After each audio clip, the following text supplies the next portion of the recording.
सुधागड तालुक्यात भारतीय जनता पार्टीचा झंझावात सुरू आहे. अडुळसे ग्रामस्थांनी मोठ्या संख्येने भाजपमध्ये जाहीर प्रवेश केला आहे. जिल्हा परिषद व पंचायत समिती निवडणुकीच्या पार्श्वभूमीवर पक्षात प्रवेश करणाऱ्यांची संख्या दिवसेंदिवस वाढत आहे. या वाढत्या ओघामध्ये खासदार धैर्यशीलदादा पाटील यांचे मार्गदर्शन आणि रायगड जिल्हा भाजप नेते प्रकाशभाऊ देसाई यांची कार्यकुशलता हे दोन महत्त्वाचे आधारस्तंभ ठरत आहेत. त्यांच्या नेतृत्वामुळे सुधागड तालुक्यातील ग्रामस्थ आणि कार्यकर्त्यांचा विश्वास भाजपकडे अधिक दृढ होत आहे. जांभूळपाडा ग्रामपंचायतीनंतर अडुळसेसह अनेक गावांमध्ये ग्रामस्थांचा उत्स्फूर्त प्रवेश झाला आहे. ग्रामीण भागात पक्षाची पकड अधिक मजबूत होत असल्याचे चित्र दिसत आहे.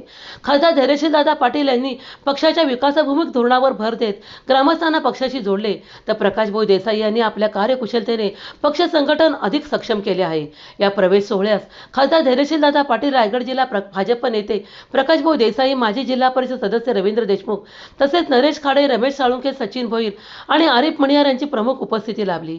पक्षात प्रवेश करणारे मान्यवर विभक्त तेलंगे, किरण पिंपळे, सेना पेंड, विधानसभा अध्यक्ष प्रसाद पिंपळे, प्रकाश कदम, मारुती पिंपळे, अमृत पोंगडे, विलास पोंगडे, रघुनाथ खाडे, दीपक पिंपळे, नामदेव कदम, नितीन कदम, दीपक पिंपळे, संदीप मोरे, भगवान मोरे, महेश मोरे, श्याम मोरे, सुनील कदम, खंडू पोंगड, राजाराम कदम, जनार्दन दळवे, संजय पोंगड, सचिन कदम, मंगेश कदम, शरद घोलम, सुहास पिंपळे, तुकाराम पिंपळे, बंड्या मोरे, लक्ष्मण कदम, विनय तेलंगे, सुरेश पोंगडे, शिवराय कदम, अशोक वाटवे, विनय कदम, रवींद्र किंजवडे, कृष्णा पोंगडे, अंबाजी पोंगडे, संतोष कदम, मानव पिंपळे, ज्ञानेश्वर कदम, गोविंद पवार यांच्यासह मोठ्या संख्येने ग्रामस्थ व भाजपा तालुका पदाधिकारी कार्यकर्ते उपस्थित होते.